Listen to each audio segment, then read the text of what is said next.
Jadi bahasa baku itu yang harus Anda ketahui ya, ciri-cirinya bahasa baku. Cirinya yang pertama, memiliki sifat kemantapan dinamis ya.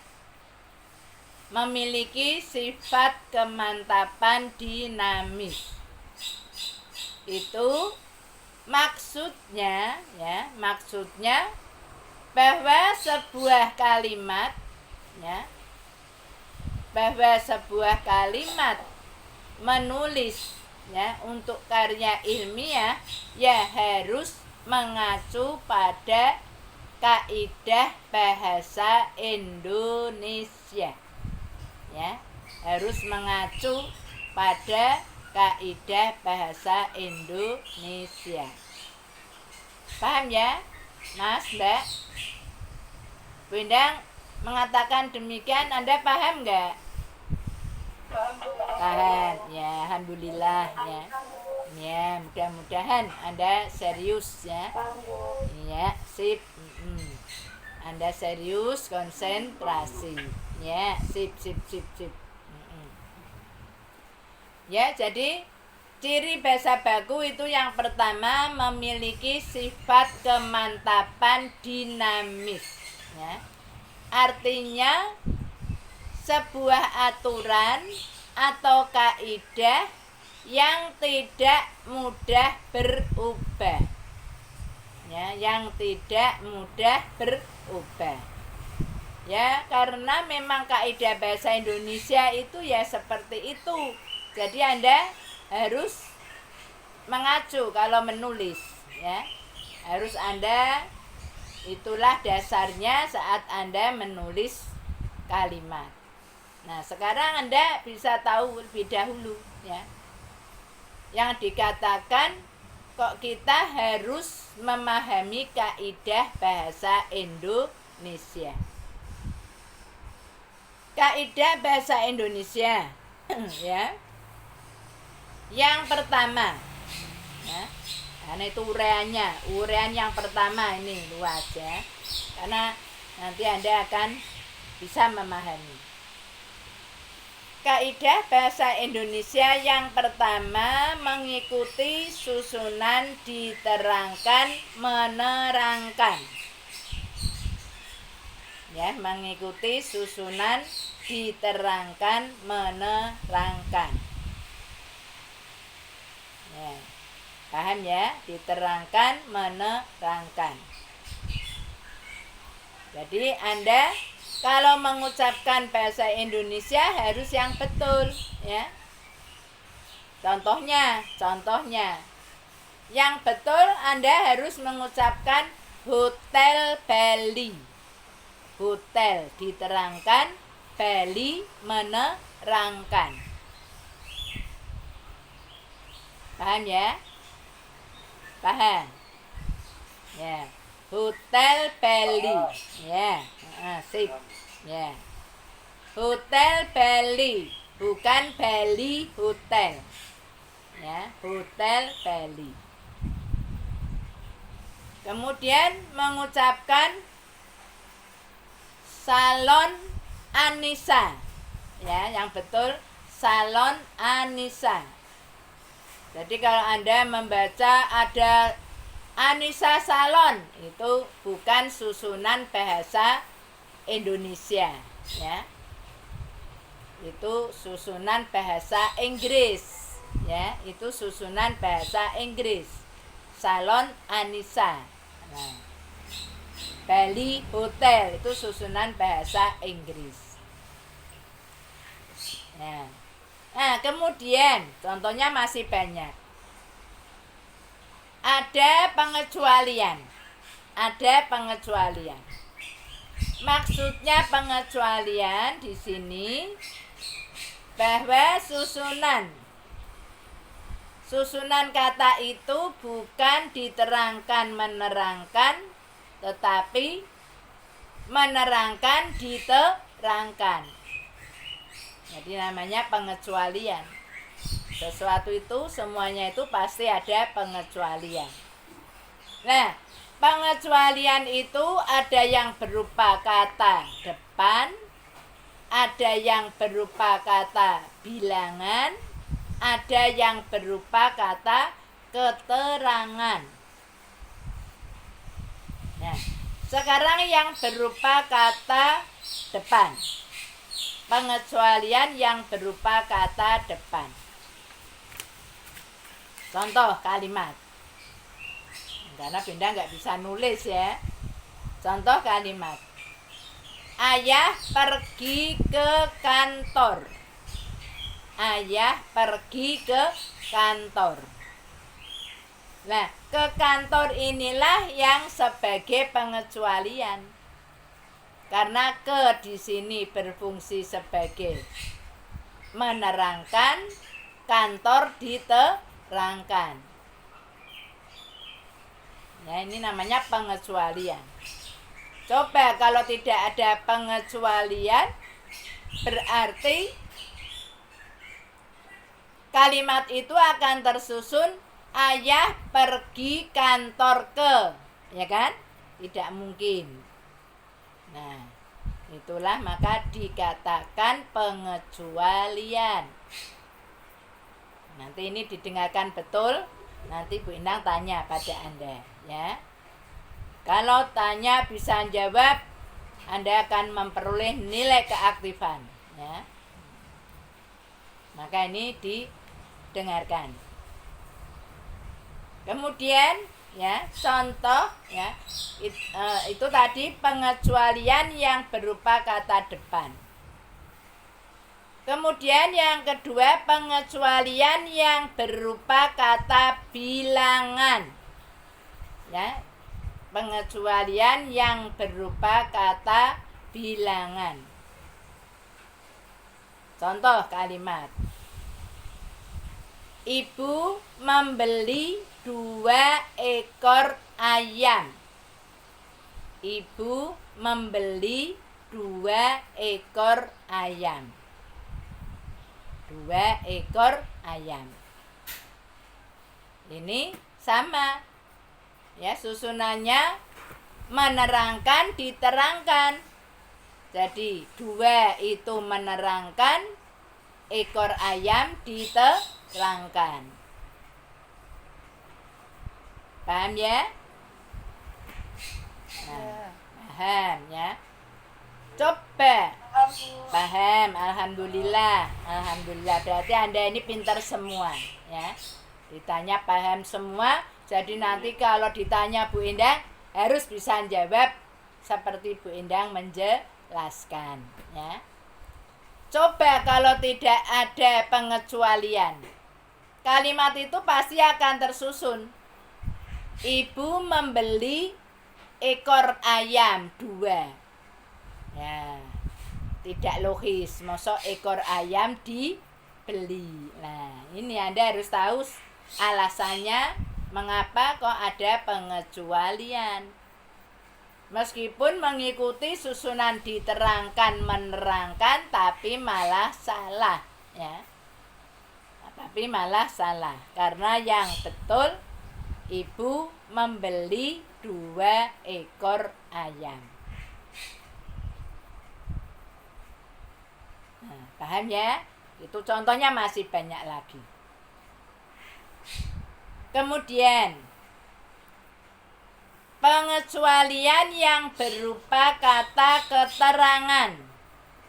Pengecualian yang berupa kata keterangan. Contoh kalimat.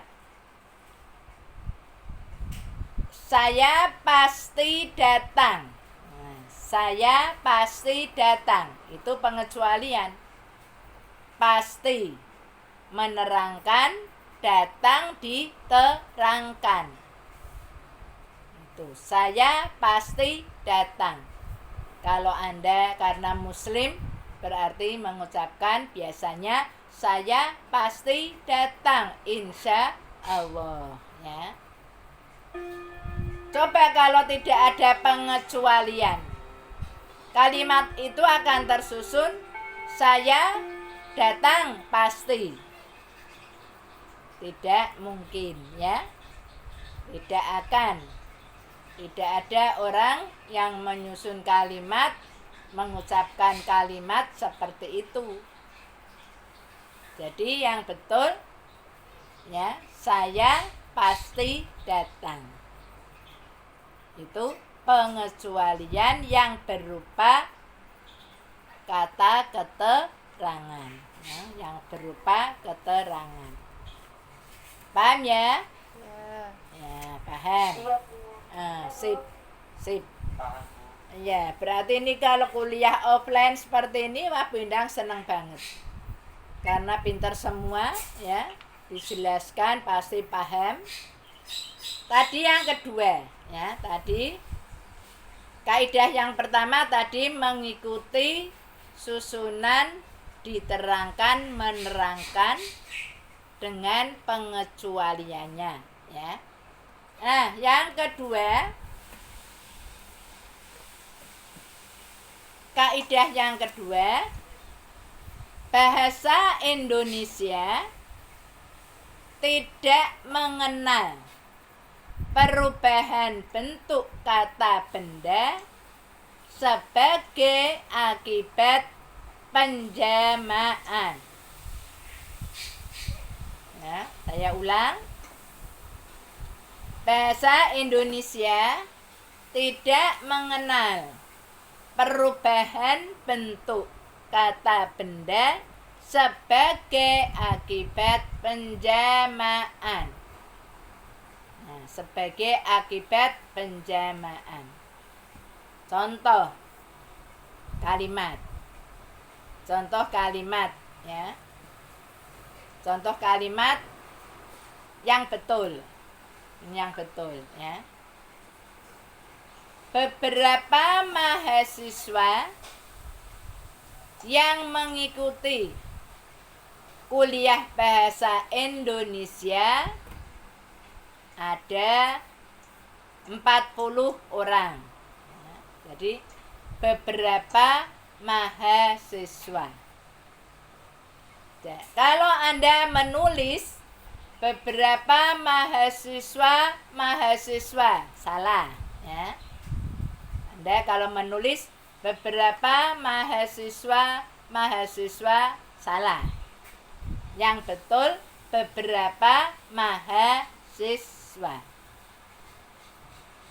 Nah, jadi nanti menulis apa saja karena kaidahnya bahasa Indonesia tidak mengenal perubahan bentuk kata benda sebagai akibat penjamaan. Ya, contoh lagi. Contoh yang betul. Daftar buku yang ada di perpustakaan, ya. Daftar buku yang ada di perpustakaan boleh dibaca, ya. Boleh dibaca. Kalau Anda menulis daftar buku-buku salah, ya. Kalau Anda menulis daftar buku-buku itu salah. Paham ya? Ya. Nah, ini, ya. Nah, sip. Kaidah yang kedua ini, ya. Ini coba bandingkan dengan bahasa Inggris. Hanya membandingkan. Tidak boleh mengikuti. Karena setiap bahasa pasti mempunyai kaidah yang berbeda. Kalau bahasa Inggris, Anda akan mengatakan 2 tables. 2 tables. 2 tables. 2 buah meja, ya kan? Tables, mejanya diberi tambah S. Ya.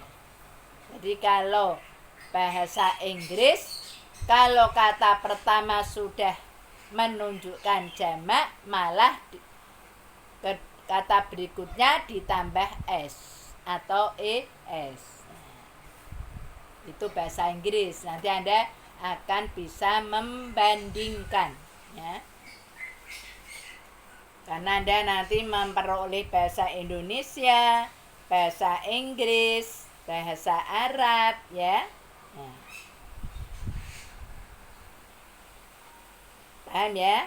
Jadi ini kalau Anda mempelajari bahasa Indonesia, ya harus Anda mengacu pada kaidah bahasa Indonesia. Nah, ingat-ingat ya. Itu jadi berbeda kaidah bahasa Indonesia dengan bahasa Inggris. Itu tadi kaidah yang kedua, ya. Saya ulang.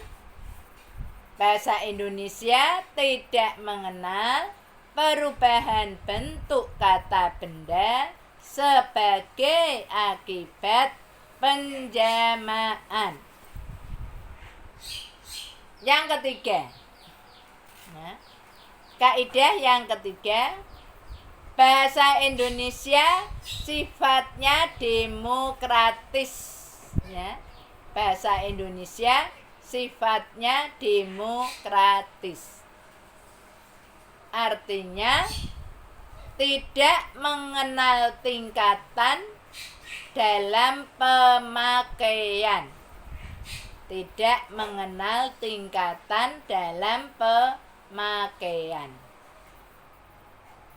Jadi ini ya artinya demokratis ini Anda akan membandingkan bahasa Jawa. Kalau bahasa Jawa itu tidak demokratis. Dan bahasa Jawa digunakan dalam situasi tidak resmi, ya. Anda masih ingat, ya? Ada situasi resmi, ada situasi tidak resmi. Itu.